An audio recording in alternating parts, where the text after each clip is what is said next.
I often hear founders say, it was easier to raise capital than find top talent for my startup. You feeling that too? Our guest is bringing her best HR practices to help you assemble a superhero team while creating a people-first culture. Stay tuned for the Startup Life live show. Let's glow.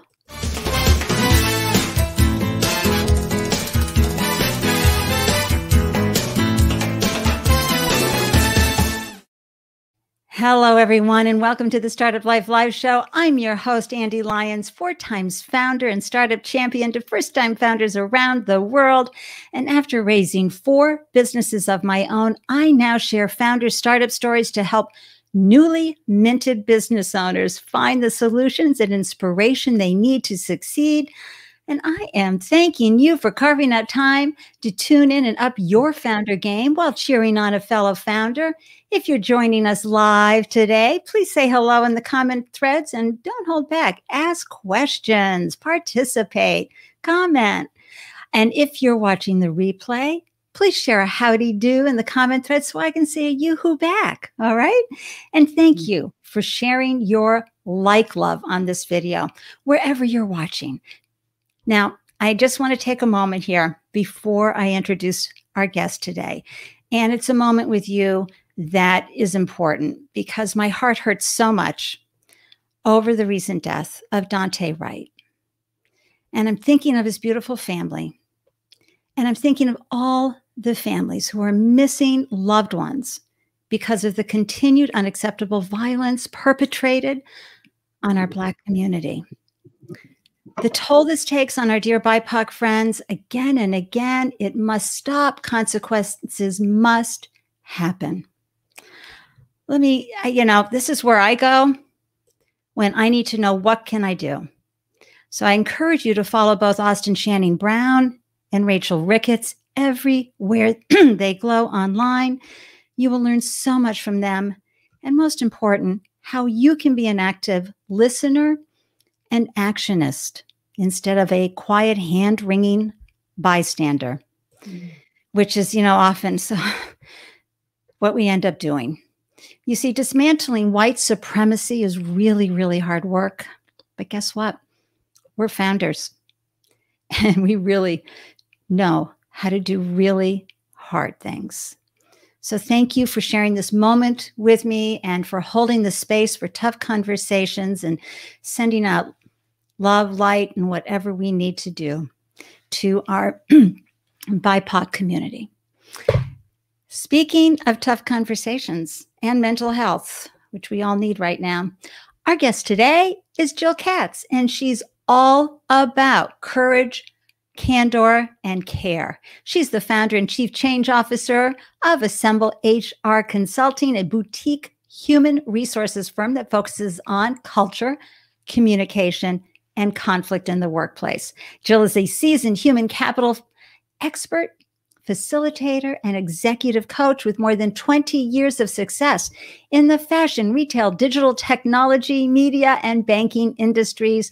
We're going to have a delicious conversation. We're going to go in quite a few interesting places and pull on some heartfelt threads today. So I'm so excited to introduce you to this phenomenal woman. Let's welcome Jill into the room. Woohoo! Jill Katz. I'm still going to do the wild clapping, even though we are feeling a little toned down today. Oh, Jill is frozen. Hey, that happens too. So Jill, I do love that look though, that of your frozen look. And I encourage you to hop on out and come back in. That happens, everybody. And that's the beauty of going live, is that sometimes our technology is not our friend. So I'm just going to make sure in case she's trying to call me and tell me something has happened. Oh, she's back. Yay. That happens when you're live. That's the wonderful spontaneity of being live. You know what? I like to make an entrance. So perfect. I really So One more time. Can I tell you though, Jill, the beauty of your screen freezing? It was a gorgeous shot. You know how sometimes this screen freezes and you've got this god awful look on your face? Yours was I'm so glad to hear that, because it said to me at the bottom, "You're in the show. Everyone can see you." But then I had something across my screen that said, "You don't have internet." And so I don't know what to say, but I am so glad that you hear me and see me. And I'm so honored to be here. And I also wanted to take a moment to acknowledge our community and colleagues, and most especially the family, friends, colleagues of Dante Wright. And I am so broken and angry and tired and exhausted. And I just don't want to hear this news anymore. And every one of us, every single person has a responsibility to own a voice and take action. And so, Ande, thank you for dedicating a moment of our conversation today to what's happening in our country, which is a crisis and a problem that every single person owns together. Absolutely. And thank you for your impeccable words on that as well, Jill. Thank you. Thank you. I'm going to say a quick hi to, hey, Kirsten. Thanks for tuning in. Do you know Kirsten? I do. Kirsten is an amazing member of Team Assemble. And so I'm so happy Kirsten is here. Hi, Kirsten. I love that. I love the name Team Assemble. I am an Avengers fan. So when I first started reading up about you, I was like, Founders Assemble. You know, I just got into the whole superhero, superpower bit. And I'm grateful you're with us today. You're hailing from where? I am hailing from the beautiful state of New Jersey. And she's not kidding. I mean, New Jersey gets a really bad rap. It has some of the most beautiful farmlands, the best tomatoes. It is a gorgeous part of the world. Thank you. Thank you, Ande. I appreciate it. I am a Jersey girl through and through. Bon Jovi, Bruce Springsteen. We take it very, very seriously. So thank you for that. I love Jamie's response. Nice entrance, JK. Listen, what can I do? There are few things in life we can't control. One of them is technology. Right, especially at a live show. So you learn how to become unflappable and go with it. And always the come back out, jump out, come back in works every time. And thank you, Ted, tuning in from Phoenix, Arizona. I appreciate you, and I appreciate your participation here with me. It's just in with us, with Jill and me. It's just great to see you. So let's dive in a little bit into your background, Jill, because you spent a good deal of your adult life in corporate America, on payroll with benefits. What happened? Did an idea pop into your head? A problem needed to be solved? Was there a life event? What called you in 2018 or compelled you to become an entrepreneur? Ande, it was a confluence of events. There were a couple of things that happened at the same time for me. And the thing is, I loved my corporate career. I have a wonderful story to tell, and I feel very lucky that I had the opportunity to learn with so many smart people around me who mentored me and helped me grow and learn in the corporate world. And I like to tell people that I had what's called a portfolio career before it was considered cool. As a matter of fact, it was really uncool when I was doing it. What's a portfolio career?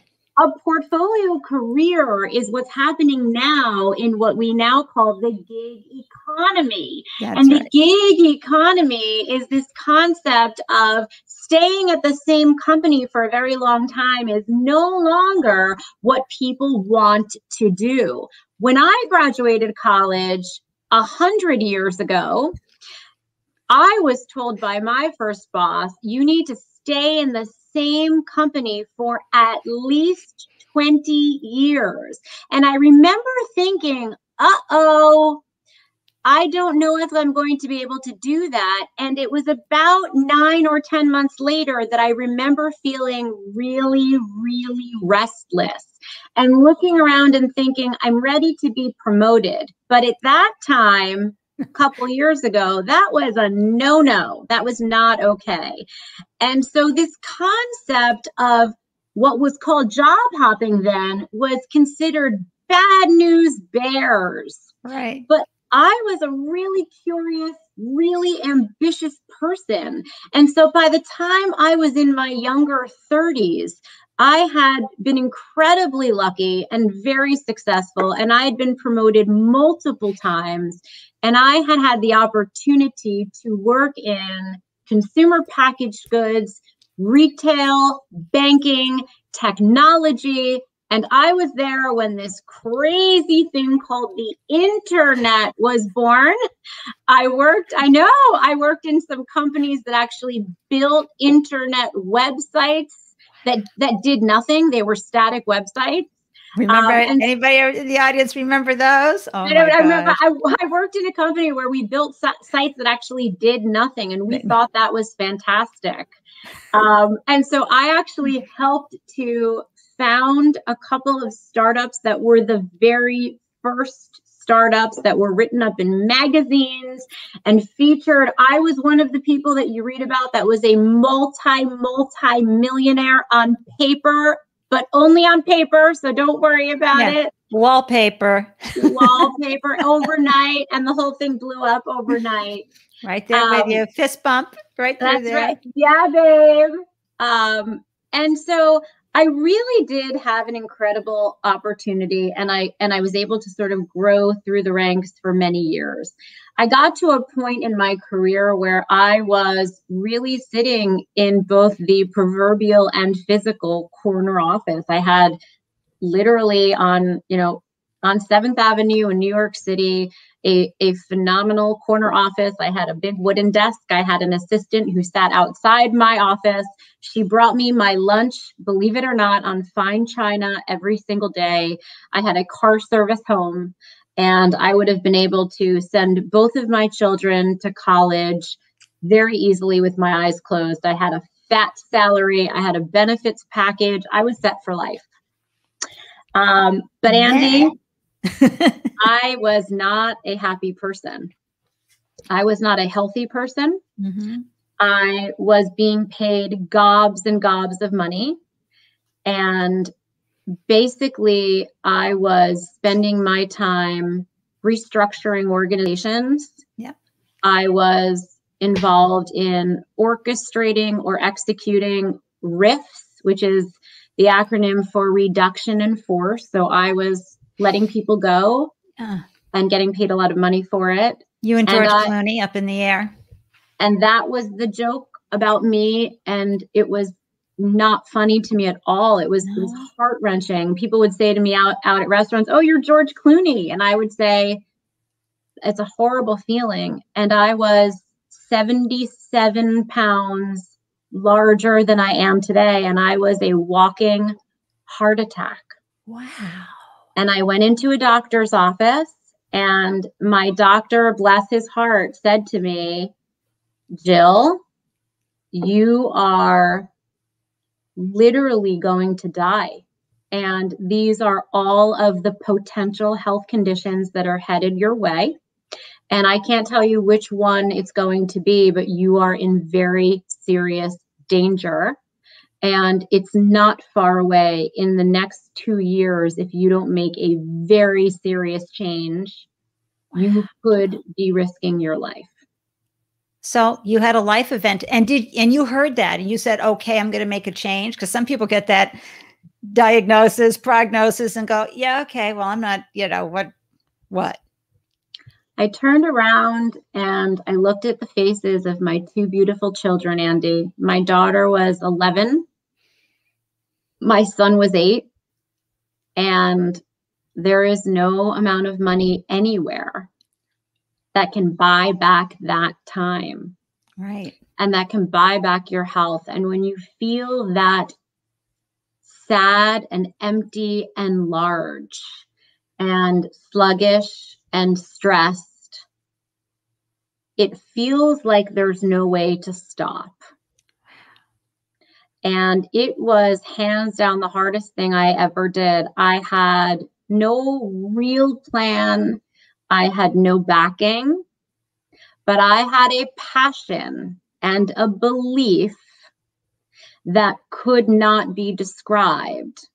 And I had what I think founders need and what I think is the key to success for all founders, which is what I coach founders on today. And that is a 3-syllable word. That is this one. It is the word confidence. If you believe in what you're saying, if you believe in yourself, if you have passion around what you're going to do and you believe in why you're going to do it, you can't be stopped. Unstoppable. And I know I'm looking at you founders out there. You know that's true. Maybe not in that first business or second business, maybe in that first business, but if you are passionate about bringing your fully expressed self to the world with an idea, with a creation, with a need to change the world, you will, as Jill said, and her wonderful quote said, it's not about the perfection, it's about confidence in you and your ability to figure it out. Right, Jill? It's that simple.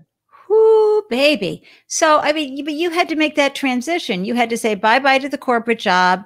And maybe you were the primary breadwinner at home. So you had to tell everybody at home because, you know, most families get the memo that you work for somebody. And now you're saying, you know, my memo changed and I'm going to be out there starting a business. Have I started a business? No, but I've had a portfolio career, which means I've been building up what I've done, the changes I've made, the impact I've had versus all those wonderful adjectives and adverbs they tell you to use on your resume. Yours was more about, I've done this, I've done that, and I've contributed here. How did you start? How did you come up with the name? How did you make that transition? Was there a period of time you took off from your corporate job to get healthy before you launched your new business? So the first thing I would say is it is very much about what you've done in terms of learning skills. But what I believe is much more important are the relationships that you have built. In fact, I think that is the most important thing. And so one of the hashtags that I use almost everywhere across my social media for those who follow me is it's all about relationships. And for me, one of the things I am thankful for as I look back on my career of 20-something years is that of all the jobs I've had and all the places I've worked and engagements I've had the opportunity to be a part of, it is the relationship aspect that I always leaned into. And so while I can't tell you every single thing I did and every spreadsheet I worked on, I really nurtured relationships. And so when I walked out the door, that corporate door, and it closed behind me, and I thought, oh, I didn't have a plan, a business plan written down. It wasn't perfect. And so many founders that I had met with from a mentorship perspective who said to me, you need a business plan. You need this, you need that. I didn't have it. I'm going to be honest. I had a list this long, pages and pages and pages of people that I knew and trusted and admired. And what I did was I set a goal for myself, which was for the first 6 months, I made 6 phone calls a day. And what were those phone calls about? I mean, you just let people know that you were launching a new business. Had you come up with the name? I had not come up with a name until maybe 3 or 4 months in. Mm-hmm. In the beginning, it was JBK Talent. And I didn't even use the name. I just needed an LLC. But I didn't want it to be about me. I purposely picked Assemble when I picked it so that it could be something bigger, not about me. I needed an LLC so I could hopefully one day make a little bit of money and send an invoice, but took a while to make some money. And it took so long to pick the name. Picking the name was one of the hardest things I did. It seemed easier to make money than to find the right name and the right logo, because that felt so important to me. Absolutely, because as you move forward, and first-time founders, you know this has to be so important, is you're understanding what your brand promise is. And having worked in the background that you have worked in, Jill, you knew that you wanted to have a name that really resonated with how you were going to deliver your promise and emotionally connect with folks through that promise. So choosing the name was not based on some trendy naming that goes on, right? Did you have a name reveal party? It's a great point. I never got to have a name or gender reveal party for my children, so I should have done that. But no, and I can tell you that I am so glad I went through the process I went through in picking the name, because yes, I am too. Our brand is so important to us. And today I speak frequently with Jamie Delaney, who is our head of talent, business strategy, and operations, about our brand. Hi, Jamie.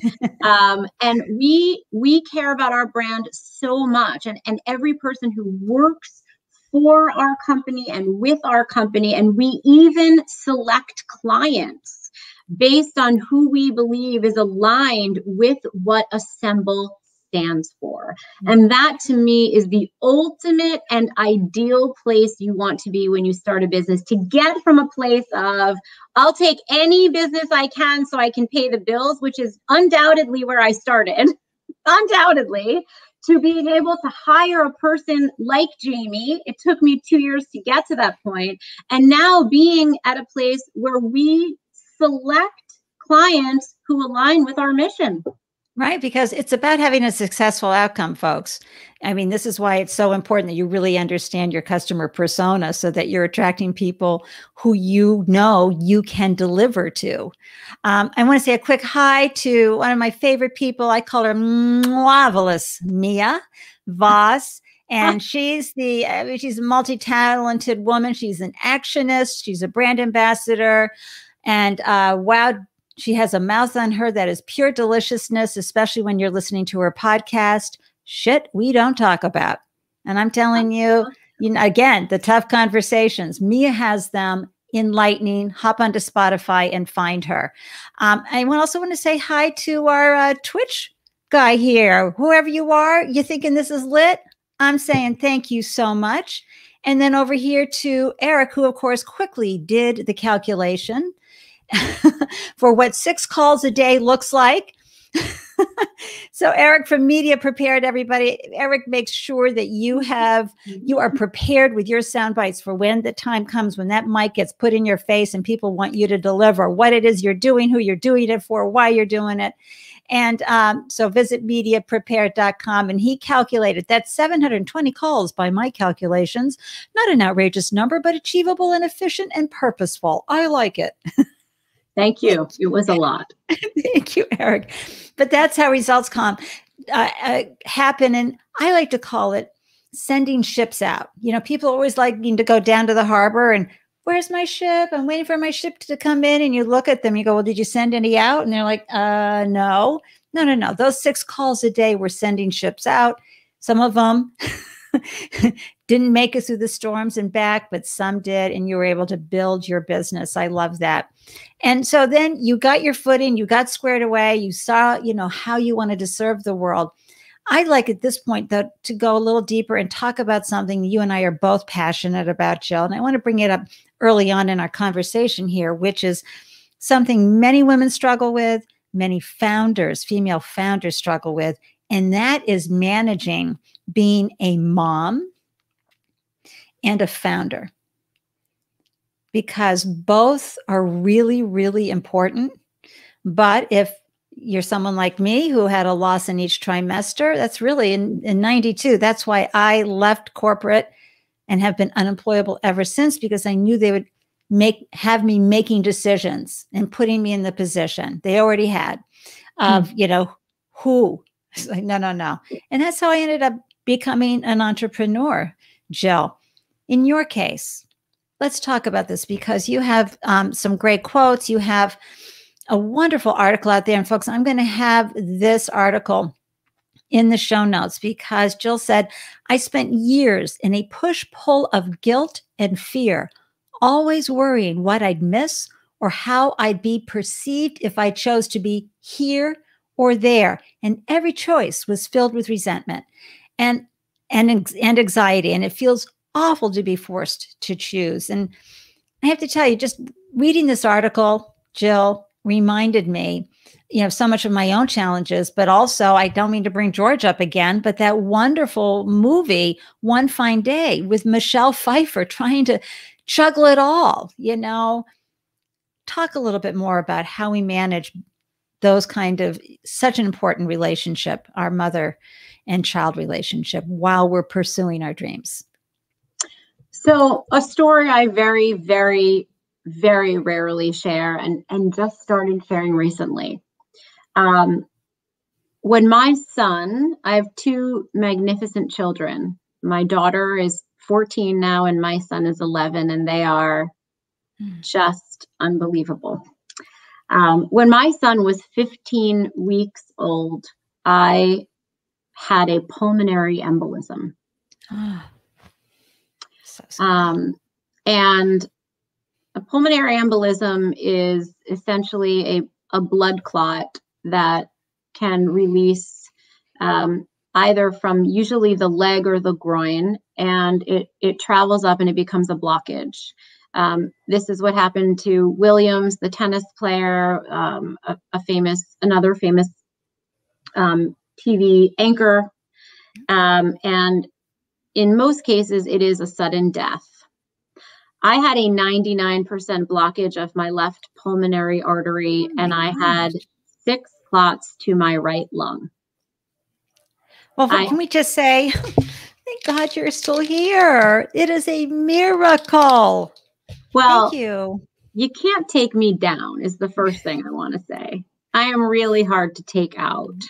But I was told that I had an hour to live. And I was told by many, many doctors who looked at my charts at that time that I probably wasn't going to make it. And having an experience like that it's hard to put words to it. I didn't talk about it for about 11 years. I never told anyone other than the people who knew about it, because hugely traumatic. It's hugely traumatic. Who wants to relive that? And it's absurd and ridiculous and hard to believe. Yeah. But there was a defining moment there for me that these two magnificent human beings were not going to have a mom. And I went back to work. I did not have the courage to do what you did after your monumental losses. Instead, I buried my head in corporate America, deciding that it would help me forget the pain and the fear that I experienced. But instead, I encountered terrible resentment, because every time I had to make a decision, I had to choose. And every time I had to choose, I was reminded of what happened to me. Yeah. And what resulted was a very unhealthy person, a very angry person, and 77 pounds of weight gain. And so what I say to female founders is that it took me many, many more years to take my stand. It took me 10 years to actually say, hold on a second. This isn't what I want to do, and this isn't who I want to be. I want to call my own shots. I want to live my own life. I want to do things my way. And my children are only going to be small for this many years, and they're only going to be teenagers for this many years, and they're only going to live in my house maybe for this many years. And that period of time goes so fast. And I'm not going to let someone else tell me how to choose. I'm not going to do it. I've already been shown what it looks like when something bigger is in charge. And I'm not going to let that be another person. Wow. Powerful. And so, yes, I'm a founder and I own a company, and I'm so lucky that my company is incredibly successful. And that is because my brand is powerful and strong, and it is supported by 10 outstandingly talented people that I hand selected, who are outstanding. But also because I live my brand every day. Last night, I sat on the phone with my assistant for an hour and a half. And do you know what I did, Ande? I reshuffled my calendar for an hour and a half so that I could pick up my son from school. Yep. It's as simple as that. You know, there's this great book called Nuts.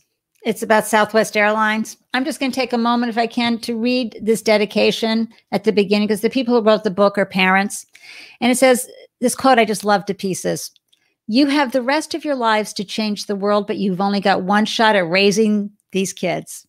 Make the most of it. That's it.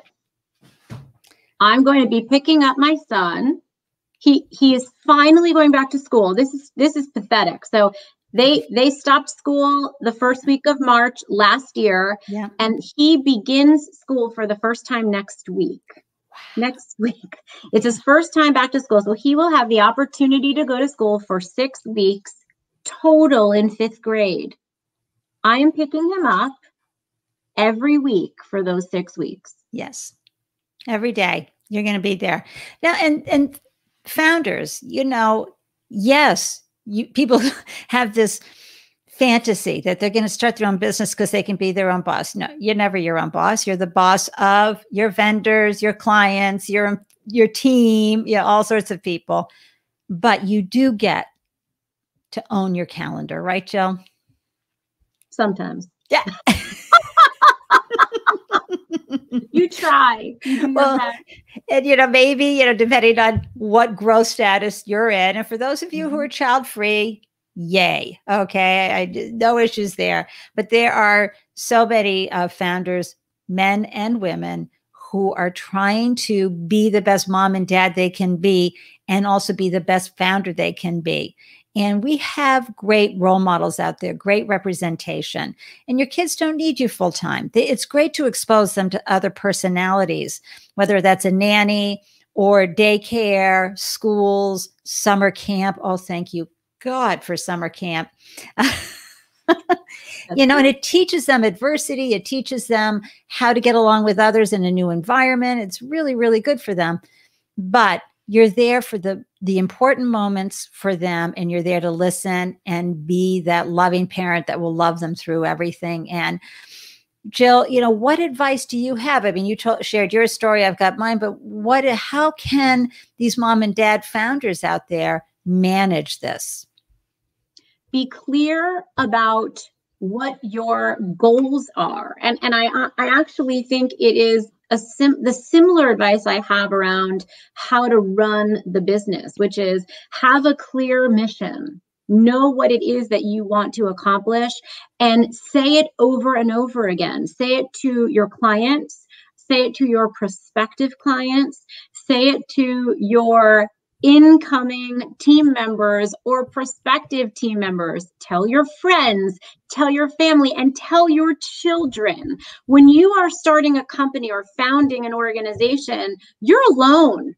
One of the things I experienced was I felt so lonely. I was coming out of huge organizations where I was part of big teams. The team I led before I started Assemble was 50 people. I had 50 people that I worked with every day. And now suddenly it was me. And I used to say it was myself and my dog, and we were a team. And I needed someone to talk to. So I would say, Maggie, we're having a staff meeting today. But you need to tell people what you're doing, because the more people believe and the more people know, the more it becomes real. And that's how you create support and garner support. And that's also how you get to manage it, especially as a parent, because suddenly your 10-year-old is excited for you when you have a business meeting. And instead of saying, shh, quiet down, I'm on the phone, suddenly your 10-year-old is saying, Mommy has a business meeting.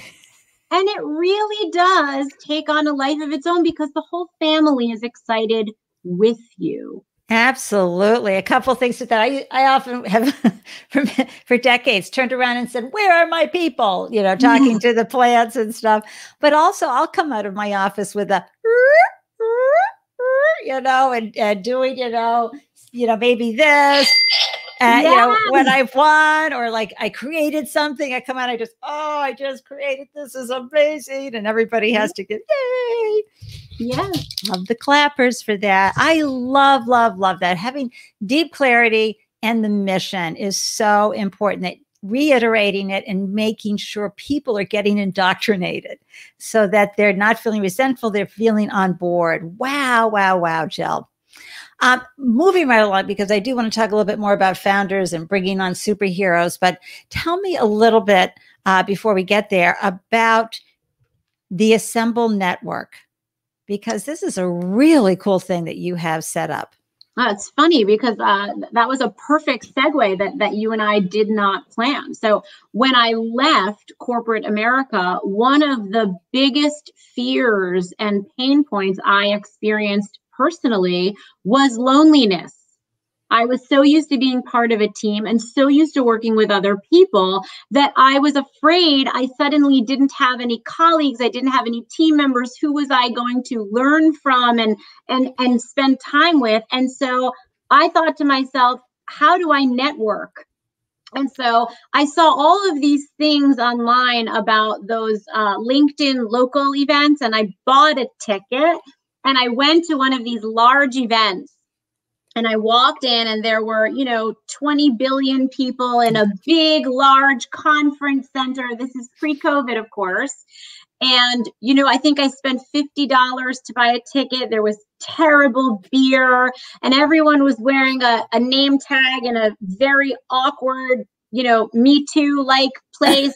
You can't ask anyone their name, and people are in tight circles that you can't break into unless you know somebody, and everyone is screaming, but they can't hear each other. So everyone's going like this. And I thought, well, this is a shit show. And I walked out and said, this is an amazing business opportunity.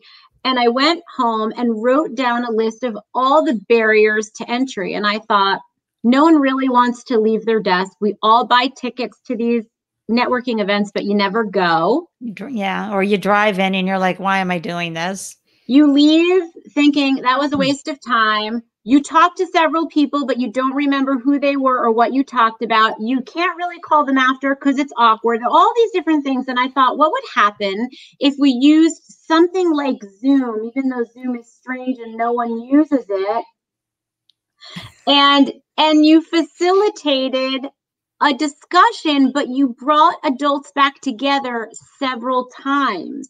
Because what I knew at the time through research was that adults create relationships by being in the same place with other adults over and over. Now, here's the ironic kicker. We started this 2 years before COVID. And so our tagline is that we were Zooming before Zoom was even a thing. And so is that hilarious? I put 10 adults in a Zoom room, 10 adults from different industries, different companies, different jobs. And 1 month, it was 4 Wednesdays in a row for 90 minutes. And I facilitated the meetings. And that's the Assemble Network. It has sold out now for the past 3 years, month after month. You can imagine what happened in COVID.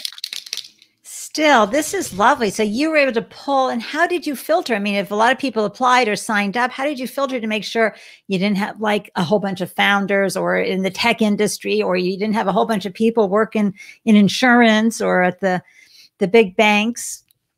Ande, I've been so lucky. It's been in the beginning, I invited people because no one knew about it. So I really curated. And again, going back to an earlier part of our conversation, I have been such a relationship-driven person for 25 years. So I called people in technology, in retail, in banking, in sports, in television, in entertainment. And I brought together cohorts of people that would have never met otherwise.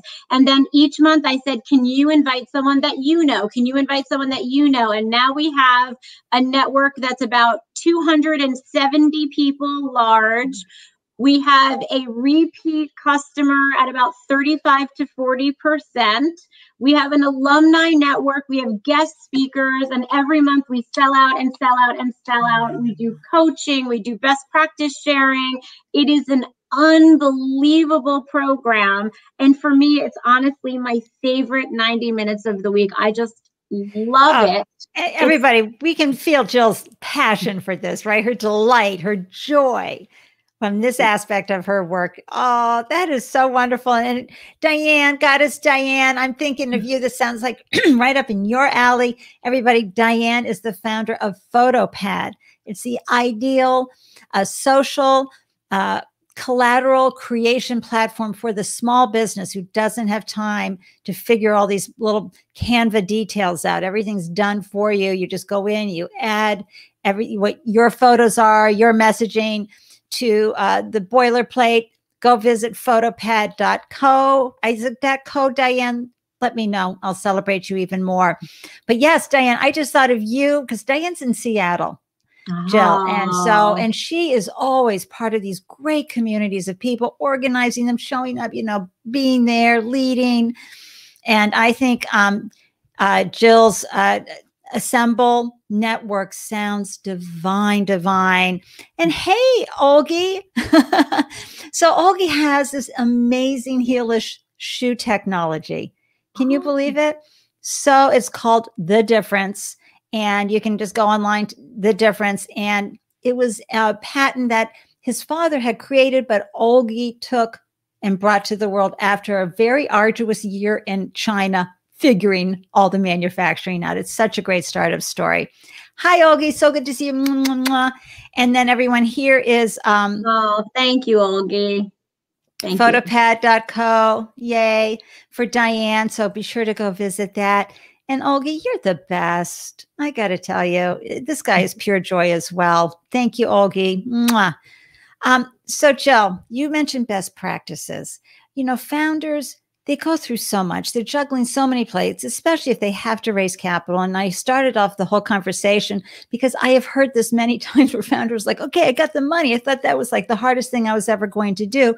But now that I have the money, I can bring on the team. But wait, they're getting paid this over here. They've got these sexy benefits over there.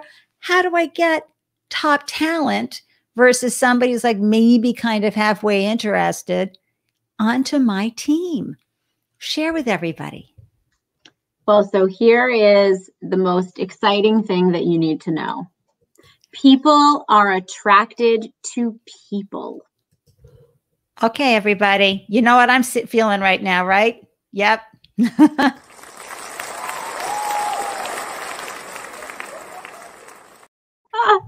Jill brought it on. Stitch that on a pillow. People are attracted to people. People are attracted to people. And I don't know how to say it enough or loud enough. Yes, we all would like to see a lovely number on a salary, but that is so 80s. It's so 80s. People are attracted to people. People are curious about a culture. People want to know what type of projects they will get to do. They want to know what they'll get to work on. They want to know what kinds of decisions they might get to make. They want to know who they're going to be working for and with. As a matter of fact, the interview process has become more and more important. One of the things I do in my organization and with the organizations that we advise is we recommend that you have your candidates meet as many of your startup team members as possible, because if they are fabulous like you, that is so attractive. That's like letting someone taste all of the desserts on the dessert table. It gets more and more delicious. And that lets someone see how great it's going to feel to work there. The other thing that really matters to people is that even though they might not make as much money as they did at the big company, you probably at your startup can give them more responsibility. And so in an organization, a corporate organization, more money, smaller scope. That's right. Many more levels of approval and red tape. In a startup, maybe less cash, but more scope, more opportunity to get involved, more opportunity to learn and grow, more opportunity to have skin in the game, have bigger opportunities, do more things, not just marketing, but maybe sales and marketing, not just HR, but maybe HR and operations. And so many reasons that people are driven toward startups is because they want to do more and get more experience. And so those are the types of things that you get to sell when you're selling a culture. And then, of course, the opportunity for some type of equity, whatever that looks like in your company. And it doesn't have to just be stock options. Skin in the game comes in all kinds of shapes and sizes. So it is magnificent when you are creative how well and easily you can attract people to a startup, even more than you can attract them to a traditional company. Well, when you say equity doesn't have to be stock, what's another way where people can have skin in the game? Oh, well, there's ghost equity and there's product and there is, oh my gosh, there's so much. There is percentage of sales over year one, year two. There is ability to bring in business and percentage of that business.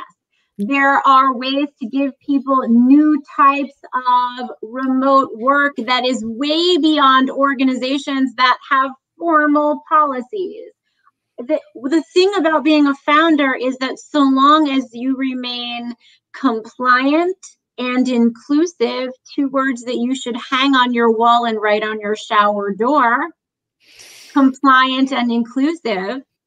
Compliant and inclusive. Yeah, take those to the bank, everybody. Don't pretend you know HR law, okay? That's right. Compliant and inclusive. And feel free to call us, compliant and inclusive.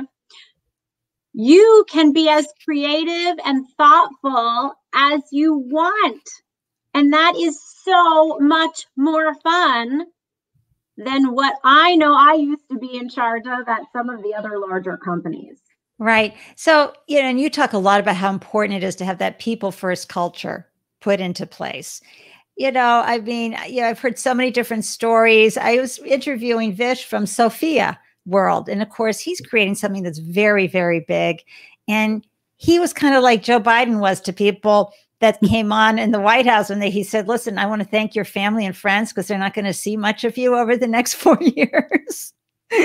We have a lot of big work to do here. Vish was like that with his employees. He was like, look, turn back now if this is not going to be a fit for you in your life. Because sometimes a startup can be a lifestyle company and it can flow and be wonderful. But if you are going for a global hit, you're going to put in a couple of really tough, intense years.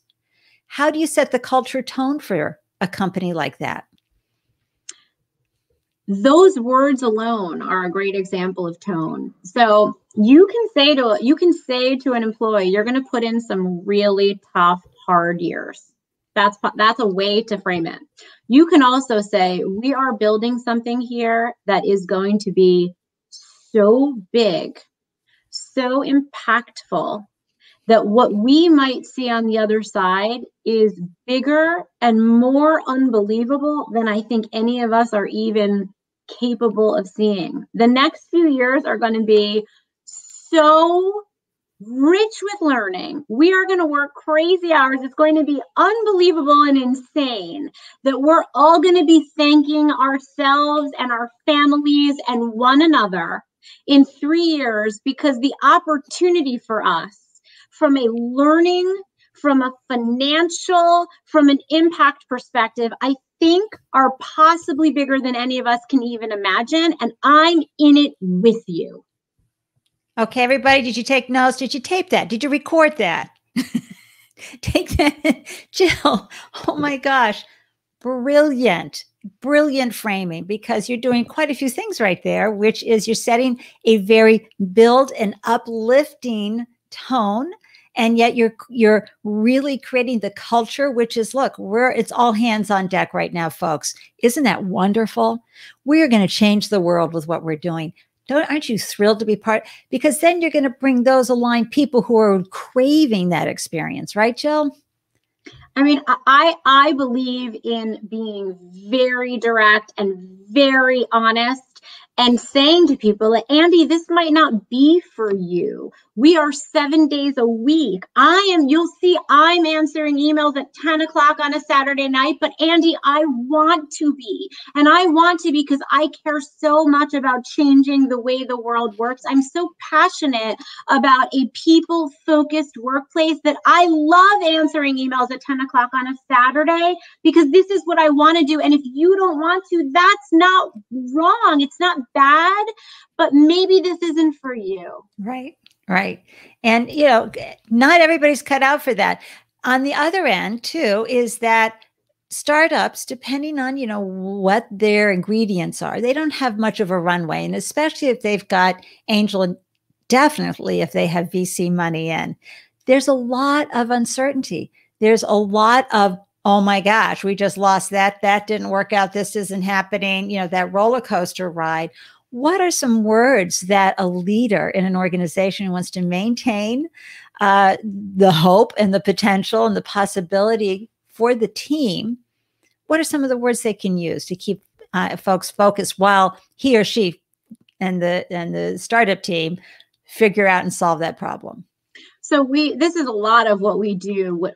We advise startups. A big piece of our business, about 50% of our business, is I advise startup CEOs and executive teams through their journey, through their infancy, toddlerhood, and into teenagehood, and help them with this, and actually help them with the communication plans and the scripting. And a lot of what we do is recommend to them exactly what to say, when to say it, and how to say it. And I am constantly recommending that honesty and directness is the best policy, but you don't need full explanations. You don't need to tell everyone every single gory detail of every meeting you were in with every investor. That's not necessary. Just as though if a parent went to the doctor, right? And if you came back home and your kid said, "Where were you?"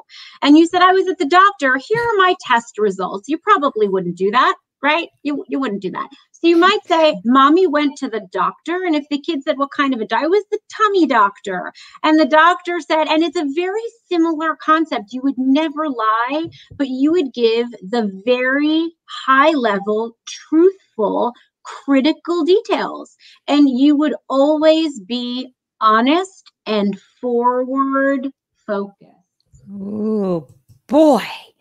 All right. Who wouldn't want to hire Assemble? Okay, come on. Especially that script part. You guys, you're so busy doing everything. You're not, this leadership stuff. People say, "Oh, you're born a leader."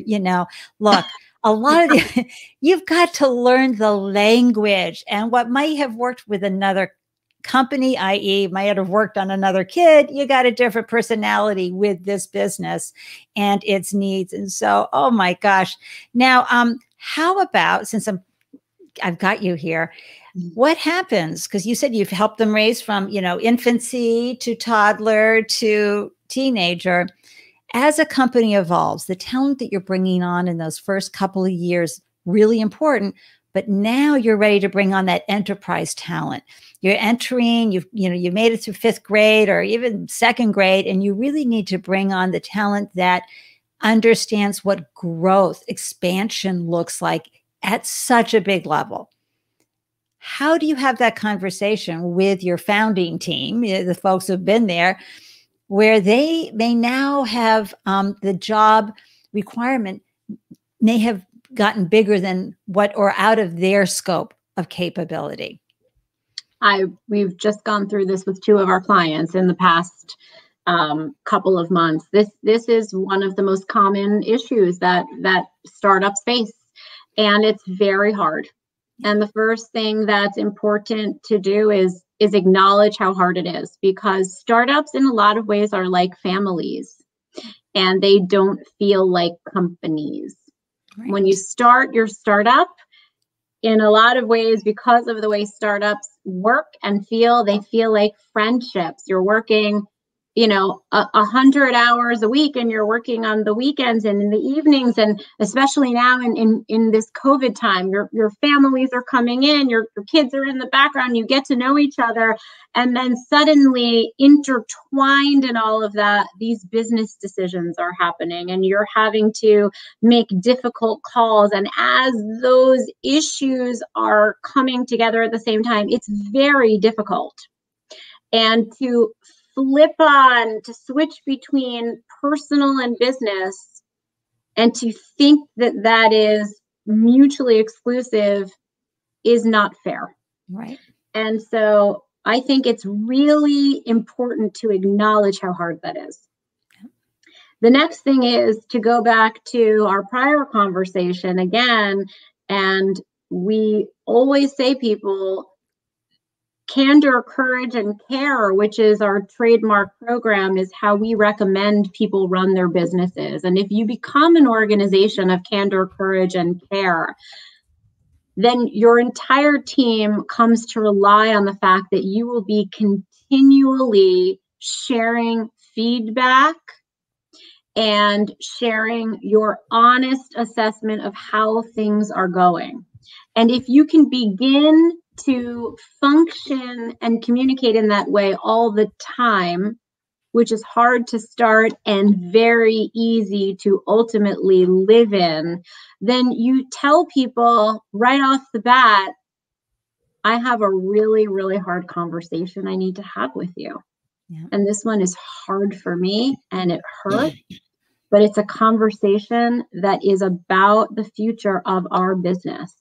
And I want to find a way to protect our friendship and share with you what I see and make decisions that are good for our business. And you say what you see, and you make it about business and about behaviors and observations around the business. Right. And again, we help organizations script these conversations and practice them. And I would make the point that it is important to practice these conversations because they're not natural. And a lot of times founders or CEOs say to me, oh, I'm not going to practice that. And I say, if you were going to go play a basketball game in front of 100 people, you'd go to practice. That's right. You'd practice. This isn't something that you do every day, and it's hard. And so we do encourage people to role play and practice hard conversations and think about the different ways that they might go, because we don't want to hurt other people and we want things to go as well as they can.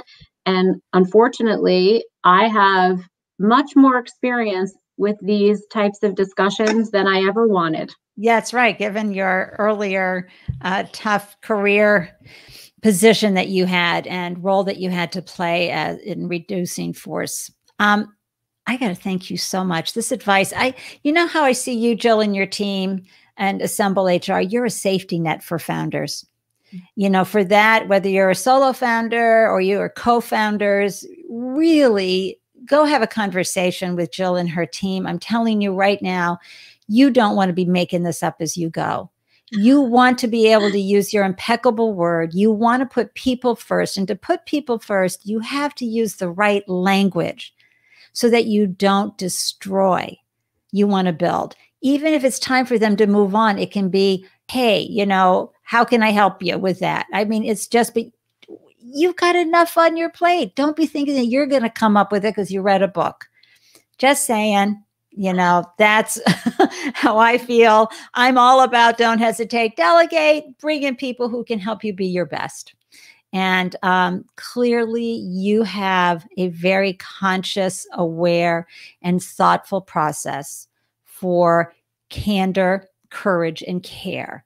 So as a founder, you understand that you're bringing that vibration to your culture so that whoever comes on board knows they're going to be safe, whether they need to move on or not, whether they want to move on or not. They're always going to feel safe within your organization because Jill and her team have helped prepare you to have, and you know, we don't know that feeling of safety anywhere, right, Jill? Mm-hmm.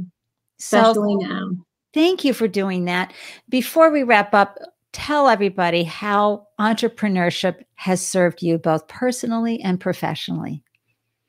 Well, professionally, I remember leaving my organization, and one of my mentors was another person who had started her own business. And she said to me, if you can make $250,000 in the first 5 years, you will be an incredibly lucky and successful person. And I will tell you, Ande, we have blown that number way out of the water. And so if you believe it, you can do anything you want. And so financially, all I have is regret. And I wish I had started my company 10 years ago because I'd be on a yacht somewhere in St. Martin. And personally, all I have is gratefulness because I am a person now that is 77 pounds healthier. And I see happiness in my children's eyes whenever I want to see it. And my husband, who has always been my biggest cheerleader, is the one who forced me ultimately to quit my job. Nice. And he's the one that believed in me and told me I could do this. And I now get to bring my dream to other people. And every day that I can see another person feel amazing in her job or his job, I know I'm doing what I was meant to be doing. Ah, that's beautiful. That's so beautiful. Thank you for sharing that. And I'm so delighted that you have the blessing of a divinely delicious relationship with your darling man, because that is the gift that keeps on giving. It is. Oh. Thank you. You are so much fun. I'm so glad that I had a chance to meet with you because you do your work with such divine talent as well. And I loved being with you today. Thank you, Jill. Thank you. That means the world to me. And everybody, remember, I'm going to throw up the Assemble Network again, but you can see that wonderful logo up in the corner, Assemble Network. It is Assemble HR. All the links are going to be in the show notes. And Jill, I have to tell you, you have just, changed lives here today with your conversation and the thoughtfulness that you brought to your own journey and how you move through the world with such grace. Really, it's just incredible. I feel so honored to know you and to have shared you with the Startup Life community. Hang out in the green room while I say a quick goodbye to everybody. I'll be right back. So folks, how amazing is that? I really want to reiterate this. Do not do this alone. Or what do those things say? Don't do this at home, folks. Seriously, you want to bring someone like Jill and her team at Assemble HR on. So from day one, so that you understand the value that you're bringing so that when you have to have the difficult conversations, you're not destroying, okay? You're building people. And when you put people first, miracles will happen. And you'll, at the end of the day, you've got enough stress. Don't let it be about the people on board when you can have the script written for you. That to me is like a major Andelicious moment. Maybe I'll just take a second and bring that up right here because that just makes me feel so good.